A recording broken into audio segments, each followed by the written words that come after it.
I never owned a PS1 myself, but a close friend down the street did have one, and that's where I first played both Final Fantasy VII and less than a year later, Final Fantasy Tactics. To say that I was smitten with both is an understatement, but it was the challenge, story, and customizability of the latter that stuck with me for years and years. While I enjoyed them, Final Fantasy Tactics Advance and A2 didn't quite hit in the same way, and so I've eagerly awaited a new incarnation of the series.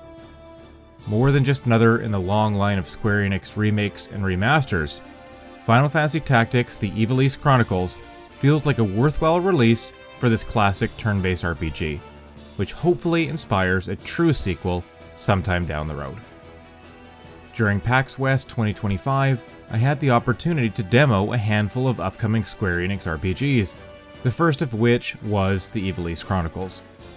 When the game was first revealed, my initial impression was one of slight disappointment. I had hoped for a more full makeover for the almost 30-year-old title. Having a chance to go hands-on with it forced me to change my tune pretty quickly. For one thing, the added voice acting imbues the gravitas of the main story and its individual character moments with an even greater depth and resonance. An early example of this was the scene involving Ramza's father on his deathbed, where the voice actors truly accentuated the drama and grief of the moment. Lord Father! You forget yourself, Ramza. You have come. Good. Let me look upon your face once more. Lord Father. How long has it been? You've grown into a fine young man. Another standout from the demo was the work of Paul Panting in the role of Gafgarian. I'm excited to see this compelling narrative brought to life through the efforts of its capable voice cast. The enhanced modern version of Final Fantasy Tactics that is included in the package appears to offer a faithful but polished experience. While it does not include the War of the Lions content, there is added flair and presentation elements that will be welcome to both newcomers and veterans. A small introduction scene plays whenever a guest character joins your party, and something similar happens when an ally turns traitor, which was neat to see. The menus, world map, and combat environments are all easier to navigate in terms of controls and appearance.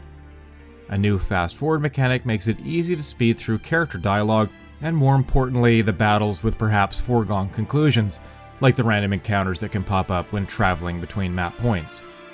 Given that I've played through the game multiple times, including on PS1 and via the PSP version on Vita, I'm pleasantly surprised that this 2025 release manages to feel fresh and contemporary within a much more crowded tactical RPG genre. I can recall with frustration the lag and slowdown that plagued the War of the Lions release on PSP, and so it's already a fairly big win to see how smoothly Final Fantasy Tactics runs on modern platforms. My demo included time with the PS5 version and the Switch 2 version in handheld mode, and the experience was absolutely comparable on both, particularly in terms of performance. I'm expecting that Switch 2 owners won't have to make any major sacrifice if they want to take the game on the go. I didn't have time to check out the classic mode included with the Ivalice Chronicles release, which uses the mechanics and graphics of the original 1997 version, but with the War of the Lions script and an added autosave feature. However, what I could play of the enhanced mode has absolutely pushed Final Fantasy Tactics: The Ivalice Chronicles higher up on my list of fall and winter games to play. It reminds me of taking your favorite blanket out of the dryer on a cold day. It's comfortable, warm, and familiar, but somehow also manages to feel like new. Best of all, we don't have long to wait before we can get our turn-based, job class swapping fix. The Ivalice Chronicles launches on September 30th on Nintendo Switch and Switch 2. This video was made possible by our generous supporters on Patreon. Check out patreon.com/NWR for all the details.